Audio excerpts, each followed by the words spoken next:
लेकिन एक चीज साफ दिखती है मुझे कि आपको अपने लिए कुछ नहीं चाहिए।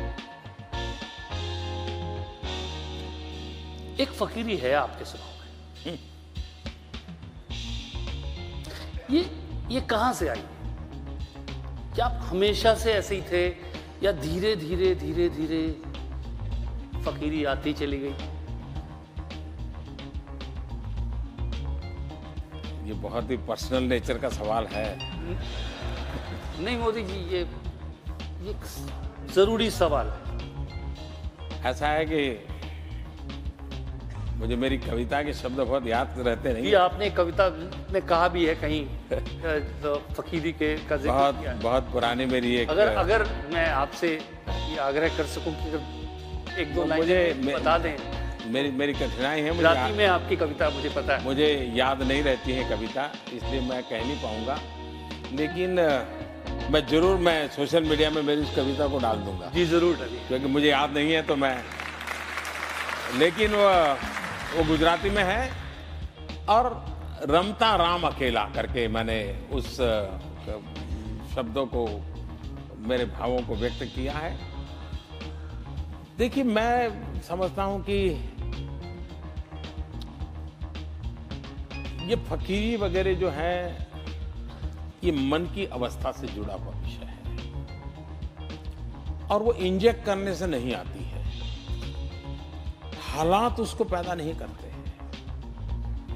अगर वो इनबिल्ट होता है तब जाकर के होता है। और शायद मैं कोई अपनी तारीफ करने के लिए नहीं कह रहा हूं, मुझे क्षमा करना, लेकिन प्रसून जी ने सवाल पूछा है, मैं जवाब न दूं तो ठीक नहीं लगेगा।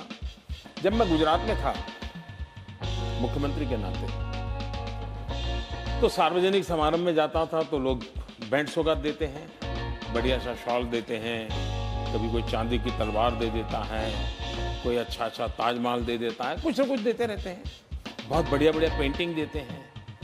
तो मैं भी इंसान हूँ, मेरा भी मन करता है यार ये बहुत बढ़िया पेंटिंग इस घर में एक दीवार पे लगाऊंगा, मेहमान आएंगे तो अच्छा लगेगा। ये बढ़िया से मूर्ति दी है, यहाँ रखूंगा तो बहुत अच्छा। मेरा भी मन कर, आपका भी मन करेगा, करेगा कि नहीं करेगा? मेरा मन नहीं करता था।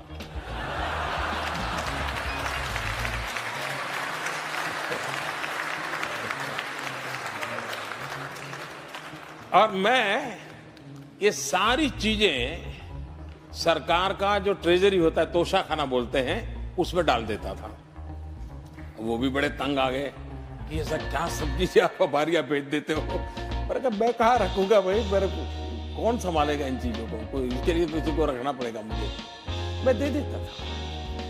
फिर मैं उसका वैल्यूएशन करवाने लगा, फिर मैंने उसका ऑक्शन करवाना शुरू किया।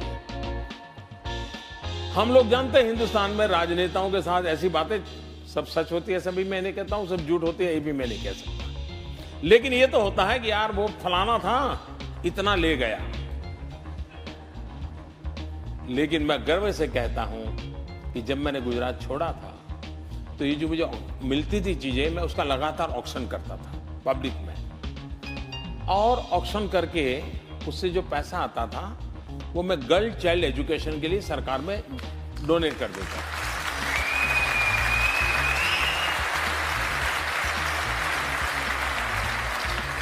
और करीब करीब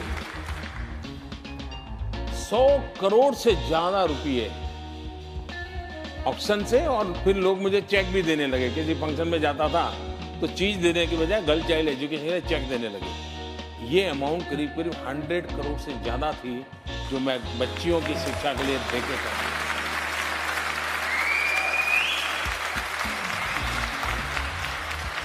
जब मैं मुख्यमंत्री से निकल करके दिल्ली आना तय हो गया, आप लोगों ने मुझे धक्का मार दिया, तो मैंने मेरे अफसर जो थे उनको बुलाया। मैंने कहा भाई, ये जो मैं एमएलए के नाते कमाता था, क्योंकि एमएलए के नाते पैसे मिलते थे, मैंने कहा पैसे पड़े हैं, क्या करेंगे हम लोग, मैं कहाँ ले जाऊंगा? आप हैरान होंगे सुनकर के, मुझे अभी याद नहीं है, शायद 5-6 लाख रुपया था। मैंने कहा भाई मैं तो कोई सरकार में दे देना चाहता हूँ। और मैंने कहा मेरी इच्छा ये है कि गांधीनगर के सचिवालय में जो ड्राइवर और प्यून है उनके लिए मैं अमाउंट छोड़ दूं, आपको इसका व्यवस्था कर दीजिए और उसके ब्याज में से ये ड्राइवर और उनके प्यून के बच्चों को कुछ न कुछ मदद मिलती रहे, वो पढ़ते रहे, इसकी व्यवस्था कीजिए। मेरे जो अफसर थे सुन रहे थे मुझे, कुछ बोले नहीं वो। अफसर बड़े कुशल होते हैं, मुंडी ऐसे से हिला रहे थे। मैं भी सोच रहा था कि मेरी बात मान ली, कुछ करेंगे। 2 दिन के बाद उन्होंने कहा साहब हम जरा घर में मिलने आना चाहते हैं। मैंने कहा आई जाइए, क्योंकि मुझे जाने की तैयारी कर रहा था। उन्होंने कहा साहब आप ऐसा मत कीजिए,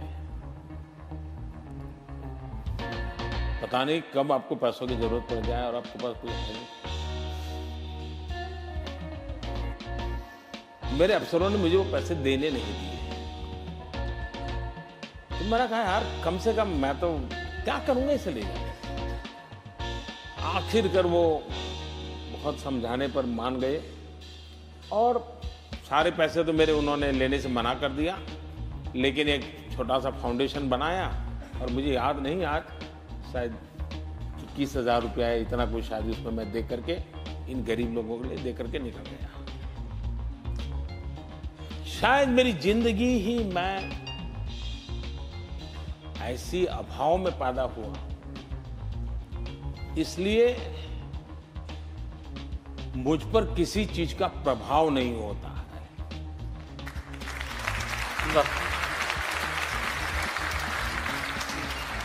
और ये फकीरी वगैरह है, वो तो शब्द बड़े हैं, लेकिन मैं औलिया हूं ही, मेरा कोई लेना देना नहीं। बस वही है सर, उसी का हमसे जिक्र कर रहे थे। ये आपने वो हर चीज में परिलक्षित होती है।